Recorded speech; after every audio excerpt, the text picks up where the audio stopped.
chemistry chapter 2ပေါ့နော်အခက်နှစ်က limiting reagent အကြောင်းလေးဆွေးနွေးပြမယ်နော် limiting reagent ကိုနောက်တစ်မျိုးဘယ်လိုခေါ်လဲဆိုရင် limiting reagent လို့ခေါ်တယ် reagent ဆိုတာဘာလဲ W ပစ္စည်းဥပမာ A နဲ့ B နဲ့ပေါင်းတယ်ဘာ B ရတယ်ဆိုပါစို့ AB ရတယ် A နဲ့ B နဲ့ဒီပေါင်းဆက်တဲ့ပစ္စည်းဖြစ်လို့သူ W ပစ္စည်းလို့ခေါ်တယ်အင်္ဂလိပ်လို reagent လို့ခေါ်တယ် A နဲ့ B နဲ့ပေါင်းပြီးရလာတဲ့ AB ကြတော့ဓာတ်ဖြစ်ပစ္စည်း product လို့ခေါ်တယ်။ဒါပေမဲ့ chemical equation တစ်ခုမှာ reactant ရှိရမယ် product ရှိရမယ်။ဆက်အခုဆွေးနွေးမှာက limiting reactant ဆိုဓာတ်ပစ္စည်းကိုဆွေးနွေးမှာဖြစ်ပါတယ်။ဥပမာကြည့်ပါအောင် A နဲ့ B နဲ့ဓာတ်ပြုတယ် A ကလည်း1 mol နဲ့ဓာတ်ပြုတယ် B ကလည်း1 mol ပမာဏနဲ့ဓာတ်ပြုတယ်ဆိုရင် A 1 mol ကုန်သွားရင် B ကလည်း1 mol ကုန်သွားတယ်။ဟုတ်ပြီနော်။ဒီလိုချိန်မှာဓာတ်ပြုခြင်းဒီအညီမျှဘာဖြစ်သွားမလဲပြီးဆုံးသွားမယ်။ဟုတ်ပြီတကယ်လို့ A နဲ့ B နဲ့တက်ပြီမယ် A က1 mol နဲ့တက်ပြီမယ် B က2 mol နဲ့တက်ပြီမယ် A နဲ့ B နဲ့တက်ပြီတော့ဘာပြီးထွက်လာမှာပဲ AB ထွက်လာမှာပဲတိုးတော့ A 1 mol ကုန်သွားရင် B ကလည်း1 mol ကုန်သွားမယ်ဒါပေမဲ့ A ကထပ်ပြီးတော့ပမာဏရှိတာမရှိတော့ A ပမာဏကုန်သွားတာနဲ့ ABD ဆက်ပြီးတော့မထွက်တော့ဘူးဟုတ်ပြီနော်ဒါပေမဲ့ A ကိုဘာလို့ခေါ်ဆို limiting reactant လို့ခေါ်ပြီးတော့နောက်တဲ့ portion နေတဲ့ပမာဏရှိတဲ့ B ကိုကြတော့ exact amount exact reactant လို့ခေါ်ပါတယ်အဲ့တော့ A ကုန်သွားတာနဲ့ AB ဆက်ပြီးထွက်တယ်လားမထွက်တော့ဘူးဒါကြောင့်မလို့ AD limiting reactant limiting reactant ဆိုတာ limit ကန့်တက်လိုက်တာ amount of product ထွက်လာမဲ့ product တွေပမာဏကိုကန့်တက်လိုက်တာအဲ့ဒီ A ကုန်သွားတာနဲ့ AB ဆက်ပြီးတော့မထွက်တော့ဘူးဘာကြောင့်လဲဆိုတော့ तू က1 mol ပဲရှိတယ် B က2 mol W A 1 mol ကုန်ရင် B 1 mol ကုန်မယ် B မှာနောက်ထပ်ဘာကျန်နေလဲ1 mol ကျန်နေတယ်ဘာလို့ပဲကျန် A ကုန်သွားတဲ့ကြောင့်မလို့ W ကျန်ဆက်ပြီးဖြစ်နိုင်လားမဖြစ်နိုင်တော့ဘူး AB ဆက်ပြီးတော့ထွက်တယ်လားမထွက်တော့ဘူးဒါကြောင့်မလို့ A ကဘာလဲ limiting reactantဘာကြောင့်လဲ limit လုပ်လိုက်တာ amount of product ထွက်လာမဲ့ product တွေကိုထပ်ပြီးတော့မထွက်တော့ဘူးပေါ့နော်သူ့ပုံမှာပဲမူတည်တယ်ပေါ့ပုံစံတွက်တဲ့ခါကျရင် reactant ဘယ်နှခုရှိမယ်နှစ်ခုရှိမယ် A ရှိမယ် B ရှိမယ်အဲ့ဒီ reactant လို့ခေါ်တဲ့ WPC တွေကို given ပေးထားမယ်ပုံစံ given ဆိုတာဘာလဲဆိုရင်ဒါကပုံစံမှာပေးထားတဲ့ A နဲ့ B ရဲ့ W ရဲ့ပမာဏဖြစ်ပါတယ်ဆရာတို့တွေက require ကိုရှာရမယ် require ဆိုတာကဒီအမှန်တကယ် W ဖို့လိုအပ်တဲ့ A နဲ့ B ရဲ့ပမာဏကိုပြောတာဖြစ်ပါတယ်เนาะဒါဆို reactant A ရှိမယ် reactant B ရှိမယ် reactant A အတွက်လည်း given ပေးထားမယ် reactant B အတွက်လည်း given ပေးထားမယ်သူကသက်ဆိုင်ရာ require ကိုရှာမယ် given ဆိုတာဘာလဲပုံစံကပေးထားတဲ့ W ရဲ့ပမာဏဖြစ်ပါတယ် require ဆိုတာအမှန်တကယ် W ဖို့လိုအပ်တဲ့ပမာဏဖြစ်ပါတယ်ကဲအဲ့တော့ဆရာတို့က reactant A အတွက်လည်း given ရှိမယ် require ရှိမယ် reactant B အတွက်လည်း given ရှိမယ် require ရှိမယ်အဲ့တော့ given နဲ့ require ကိုဘာလုပ်ပေးရမလဲနှိုင်းရှင်ပေးရမယ် given ဆိုတာကပုံစံပေးထားတဲ့ W ရဲ့ပမာဏ require ဆိုတာအမှန်တကယ် W ရဲ့ပမာဏဖြစ်ပါတယ်တကယ်လို့ given နဲ့ require ကိုနှိုင်းရှင်တဲ့အခါမှာ given ကများနေခဲ့ရင် exact amount လို့ခေါ်တယ် given နဲ့ require ကိုနှိုင်းရှင်တဲ့အခါမှာ given ကနည်းနေခဲ့ရင် limiting reactant လို့ခေါ်တယ် given များတဲ့ require ဆိုတဲ့ဒီကအမှန်တကယ် W ဖို့လိုအပ်တာတဲ့ပေးတဲ့ကောင်ကများနေရင်ဒါ exact amount အမှန်တကယ် W ဖို့လိုအပ်တာတဲ့ပေးတဲ့ကောင်ကနည်းနေခဲ့ရင်သူ့ limiting reactant လို့ခေါ်တယ်ဒါဆိုရင်ဆက်ဘယ်လိုမှတ်မလဲ given နဲ့ reactant given ပေးတဲ့ကောင်ဟာ less နည်းနေခဲ့ရင်အကောင် limiting reactant လို့ခေါ်တယ်เนาะပေးတဲ့ကောင်များလို့မရဘူး given လက် reactant ပေးတဲ့ကောင်ကနည်းနေခဲ့ရင်သူ့ limiting reactant လို့ခေါ်တယ်ပေးတဲ့ကောင်ကများနေခဲ့ရင်တော့သူ့ exact amount လို့ခေါ်ပါတယ်ဆရာခုဆွေးနွေးပေးချင်တာကတော့ G-level chemistry chapter 2 စာမျက်နှာ22က example 5ပေါ့နော် limiting ပုဒ်စာလေးပေါ့ပတ်2ဖြစ်ပါတယ် one gaseous ammonia တဲ့နော် ammonia gas တွေ is spread over solid copper to outside ပေါ့နော် CuO solid ပေါ်ပါလို့မလဲဖြတ်မယ် at high temperature မြန်မာတဲ့အပူချိန်မှာဖြတ်မယ်အဲ့လိုဖြတ်ရင်ဘာတွေထွက်လာမလဲ gaseous nitrogen ထွက်လာမယ် solid copper ထွက်လာမယ် water vapor product ဘယ်နှမျိုးထွက်လာမှာလဲ3မျိုး R produce ထွက်လာမယ်ဟုတ်ပြီဒါဆိုရင် what is the limiting reactant limiting reactant ဆိုတာ W ရဲ့အခါမှာအရင်ကုန်သွားတဲ့ W ပစ္စည်းကို limiting reactant လို့ခေါ်တယ်။ဘယ်ကောင်က limiting reactant လဲတဲ့။မေးပါတယ်။ဟိုကဘယ်ရှိမှလဲ18.5 gram အမိုနီယာကို96.5 gram CuO နဲ့ဘာလုပ်မလဲ။ဓာတ်ပြုရင်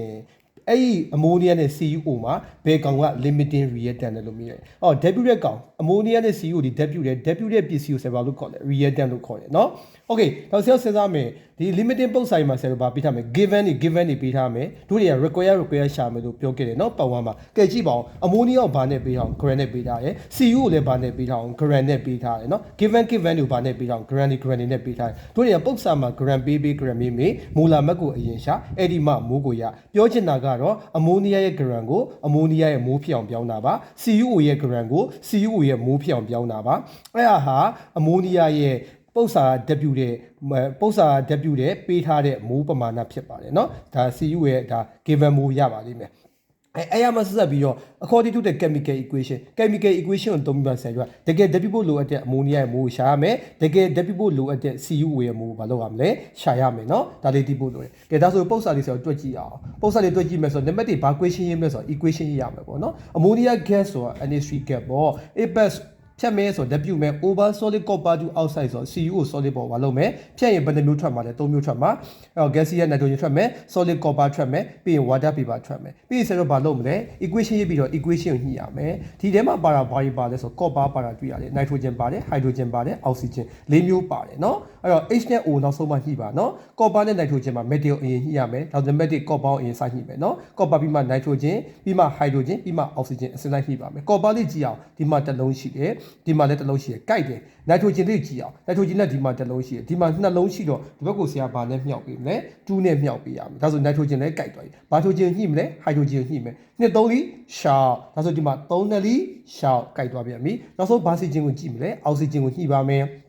အဲ့တော့ oxygen ကိုကြည့်ညာဘက်ကနေစညှိလိုက်ပေါ့နော်ညာဘက်ကနေစညှိလိုက်မယ်ဒီမှာ oxygen ဘယ်လုံးရှိလဲ3လုံးရှိတယ်ဘယ်ဘက်မှာတစ်လုံးရှိတော့3နဲ့မြောက်ထိုအချိန်မှာ copper လေးကဘယ်လုံးဖြစ်တော့3လုံးဖြစ်သွားတယ်ဒါမျိုးဆရာဘာနဲ့မြောက်3နဲ့ရှောက်ကဲ equation လေးရေးပြီးပြီညှိလဲညှိပြီးပြီဆိုမိုးရှိုးယူမယ်မိုးရှိုးကပုတ်စာဘာတွေကိုပြီးထားတာလဲ ammonia ရဲ့ granite ပြီးထားတယ် CuO ရဲ့ granite ပြီးတယ်ပြီးတော့မေးတော့လေဒီနှစ်ခုတည်းကဘယ်ကောင်း limited လဲမေးတယ်အဲ့တော့သူကမိုးရှိုးရင် ammonia နဲ့ဘာပဲယူမလဲ CuO ကိုပဲယူရမှာဖြစ်ပါတယ်တစ်ခုလုံးယူစရာမလိုပါဘူးအဲ့တော့ ammonia 2ရှိလို့2မိုးပါ CuO က3ရှိလို့3မိုးပါဆရာကပြောခဲ့တဲ့ ammonia ရဲ့ given ဘာနဲ့ပြီးတော့ gram နဲ့ပြီးထားတယ်အဲ့ဒီ gram ကိုဘာလုပ်မလဲမိုးပြောင်းမယ်ပုံစံမှာ gram ပေး gram ပေးနံပါတ်1ဘာလာမတ်ကိုရှာမိုလာမတ်ကိုရှာအဲ့ဒီမှာဘာကိုရမိုးကိုရဒါဆို ammonia ရဲ့ gram ပေးတဲ့ကြောင့်မလို့ ammonia ရဲ့မိုလာမတ်ကိုရှာ ammonia ရဲ့မိုးကိုရ ammonia ရဲ့မိုလာမတ်ကိုရှာမယ်ရှာလိုက်တော့ဘယ်လောက်ရလဲ2 gram ပါမိုးရတယ်အဲ့ကနေမှ ammonia ရဲ့မိုးကိုရတယ်အဲ့တော့ ammonia ရဲ့မိုးကဘယ်လိုရတာလဲ ammonia ရဲ့ gram ပြောင်းတာပါ gram ဘယ်လောက်ပေးထားလဲ18.5 gram အော် ammonia ပေးထားတယ်တို့လိုချင်တဲ့ desire unit ကမိုး ammonia လိုချင်တဲ့မိုး ammonia ကိုအပေါ်ကထား given unit ဖြစ်တဲ့ gram ammonia နဲ့စာမိုးနဲ့ gram နဲ့မိုးဒီဒါမိုလာမတ်ကိုပြောတာပါဘယ်သူရဲ့မိုလာမတ်လဲ ammonia ဒီ1မိုးမှာဘယ်လောက် gram ရှိလဲ2 gram ရှိတယ်1မိုးမှာ2 gram ဒါဆို gram ammonia နဲ့ gram ammonia ကိုချိန်လိုက်ရင်မိုး ammonia ရသွားပြီအဲ့ဒါက given ပါเนาะအဲ့ဒါက given ammonia ရဲ့ given မိုးဖြစ်ပါတယ်နောက်တစ်ခုဆရာတို့က CuO ရဲ့ဘောင်ပေးထားတယ် gram ပေးထားတယ်ဒါဆို CuO ရဲ့မိုလာမတ်ကိုရှာအဲ့ဒီမှာ CuO ရဲ့ဘောင်ရမိုးကိုရကဲ CuO ရဲ့မိုလာမတ်ကိုရှာတာက89.5 gram ပါမို့အဲ့ဒီမှာ CuO ရဲ့မိုးမရောက်လားရတယ်အော် CuO ရဲ့မိုးဘယ်ကရှာမှာလဲ gram တွေရှာမှာဘာကြောင့်လဲ gram ကိုပါပြောင်းတာမို့လို့မိုးပြောင်းတာမို့လို့เนาะ96.5 gram အော် CuO လေးပေးထားပါတယ်Okay လိုချင်တဲ့မိုး CuO ပေးရတာအပေါ်ကထား given unit ဖြစ်တဲ့ gram CuO နဲ့စာ gram နဲ့မိုးနဲ့ gram နဲ့မိုးနဲ့ gram ဆက်တွေ့ချက်ကမိုးလာမှတ် CuO ရဲ့မိုးလာမှတ်က1မိုးမှာ89.5 gram ရှိတယ်เนาะ gram CuO နဲ့ gram CuO ကြည့်လိုက်ရင်မိုး CuO ရသွားပြီဒီကနေ့ CuO ရဲ့ given ဒါဆိုရင်တို့ ammonia ရဲ့given မိုးလည်းရပြီ CuO ရဲ့ given မိုးလည်းရသွားပြီဒါဆိုရင်နံပါတ်1ကဆို chemical equation ကိုသုံးပြီးတော့အမှန်တကယ်ဓာတ်ပြုဖို့လိုအပ်တဲ့ ammonia ရဲ့မိုးရှာမယ်အမှန်တကယ်ဓာတ်ပြုဖို့လိုအပ်တဲ့ CuO ရဲ့မိုးရှာမယ်အမှန်တကယ်ဓာတ်ပြုဖို့လိုအပ်တဲ့ ammonia ရဲ့မိုးရှာမယ်အမှန်တကယ်ဓာတ်ပြုဖို့လိုအပ်တဲ့ CuO ရဲ့မိုးကိုရှာမယ်ဒါဆို ammonia အမှန်တကယ်ဘယ်လိုနဲ့ဓာတ်ပြုမှာလဲ CuO ရဲ့မိုးနဲ့ဓာတ်ပြုမှာပေါ့ဟုတ်ပြီနော်ဒါဆိုရင် CuO အမှန်တကယ်ဘယ်လိုနဲ့ဓာတ်ပြုမှာလဲလို့မင်း ammonia နဲ့ဓာတ်ပြုမှာပေါ့ဟုတ်လားခင်ဗျဒါဆို CuO ရဲ့မိုးဘယ်လောက်ရှိလဲဆိုရင်ဆရာတို့ဒီမှာရှာခဲ့တယ်လေ1.21 မိုး CuO ဟုတ်ပြီလိုချင်တာကမိုး ammonia လိုချင်တဲ့ design unit ကိုအပေါ်ကထားမိုး ammonia given unit ဖြစ်တဲ့မိုး CuO နဲ့စားမှာဖြစ်ပါတယ်မိုးတူလားတူရင် equation ကိုသွား ammonia ရဲ့မိုးကဘယ်လောက်မိုးလဲ2မိုး CuO ရဲ့မိုးကကြောင့်3မိုးမိုး CuO နဲ့မိုး CuO ဘာလို့သွားမယ်ကြေသွားမယ်အဲ့ဒီရှင်းလိုက်ဆိုတော့မိုး ammonia ထွက်လာတယ်ဒါကအမှန်တကယ်ဓာတ်ပြုတဲ့ ammonia ရဲ့မိုးပမာဏဖြစ်ပါတယ်ပြီးရင်ဆောက်ပါရှာအောင်မလဲအမှန်တကယ်ဓာတ်ပြုဖို့လိုအပ်တဲ့ CuO ရဲ့မိုးရှာမယ်မိုး CuO require ဘယ်သူနဲ့အမှန်တကယ်ဓာတ်ပြုမှာလဲ ammonia ရဲ့မိုးကဘယ်လောက်ရခဲ့တော့1.09 မိုးရခဲ့ပါတယ်လိုချင်တဲ့ desire unit ဖြစ်တဲ့မိုး CuO ပေးရထားအပေါ်ကထား given unit ဖြစ်တဲ့မိုး ammonia နဲ့စာအဲ့တော့မိုး ammonia နဲ့မိုး ammonia မကြည့်ပါဘူးလားမိုး CuO ရပါပြီကဲဒါဆိုရင်1.64မိုး CuO ဒါအမှန်တကယ်ဓာတ်ပြုဖို့လိုအပ်တဲ့ CuO ရဲ့မိုးပမာဏဖြစ်ပါတယ်ကဲ compare လေးပြန်လုပ်ကြည့်အောင် ammonia မှာ given နဲ့ require ရပြီ ammonia ရဲ့ given ကဘယ်လောက်လဲဆို1.0နိုင်မှုဖြစ်ပါတယ် ammonia အမှန်တကယ်ဓာတ်ပြုဖို့လိုအပ်တဲ့မိုးကကြတော့ဆရာတို့ဘယ်လောက်ရှိလဲဆိုရင်0.81 မိုးဖြစ်ပါအဲ့တော့ given နဲ့ require ကိုနှိုင်းရှင်တဲ့အခါမှာ given အများနေ exact amount ဒါပေမဲ့ ammonia ဟာ exact amount เนาะကဲ CuO ရဲ့